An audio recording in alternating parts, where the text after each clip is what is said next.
હું તો કહું છું જે ભક્ત હોય ને ઘરમાં, હું તો પરિવાર હંગાત લઈને બેહવાની જરૂર. પરિવાર વાળાનો બધાનો હરખો ભાવ ના હોય ને, તમને લાગે ને કે અમને બહુ ભાવ નહીં, તે એમને કહેવાનું નહીં, કહેવાનું કે હું નિવેદ કરું છું, હા કરી લેતા રીતે.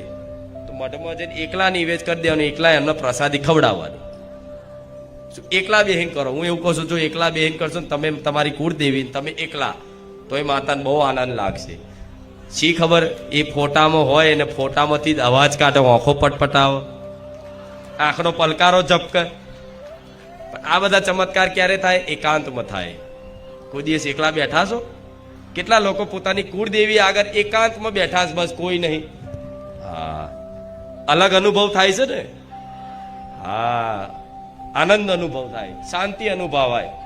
તમને એવું લાગે છે 5 મિનિટ ખાલી એકલા બેહી રહો, નામ કશું વિચારવાનું નહીં, કોઈ મંત્ર જપ નહીં કરવાનો, સ્મરણ નહીં કરવાનું, બસ ખાલી એની આગળ બેહી રહો. બસ તારી આગળમાં બેઠો છું, બસ ખાલી બેહી રહીને જોયા રાખશો ને ખાલી એને.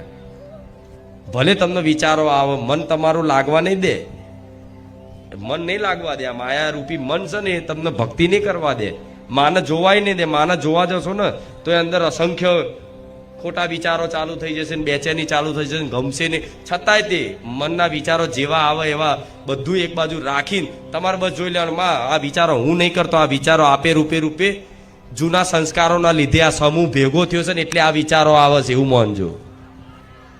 વિચારો શું છે? સંસ્કાર. વ્યક્તિની અંદર સંસ્કાર. જે વ્યક્તિ બહુ ખરાબ ગારો બોલતો છે ને એને શું કે, જો આના સંસ્કાર તો જો, એવું કહે છે ને. અને જે દીકરો કદાચ નમ્રતાથી પગે લાગતો હશે, મર્યાદા રાખતો હશે, તો એને તે 5 માણસ 5 લોકો એવું કહેતા હશે કે એના માતા પિતાના સંસ્કાર તો જો કેટલો સંસ્કારી છે. સંસ્કાર શું છે? સંસ્કાર શું છે? સંસ્કાર એ છે કે અત્યાર સુધી તમે જે જીવનમાં, ભૂતકાળના જીવન દરમિયાન અત્યાર સુધી તમે જે સાંભળ્યું, તમે જે જોયું, તમે જે બોલ્યું, તમે જે બોલ્યા, તમે જે મતલબ કર્મો કર્યા, જે જોયું, સાંભળ્યું, બોલ્યા, કર્મ કર્યા, એ કર્મના જે સંસ્કારો, વિચારો, એ વિચારો બધા સમૂહ ભેગો થયો છે મગજમાં. એ વિચારોનો સમૂહ, એનું નામ જ સંસ્કાર. જ્યારે તમે માતાજીની આગળ જાઓ ને ત્યારે તમને આ બધો સમૂહ વાવાઝોડાની જેમ ઉભરાય. થાય ને આવું? તારે જ થાય, આમ બહાર નહીં વિચાર આવે.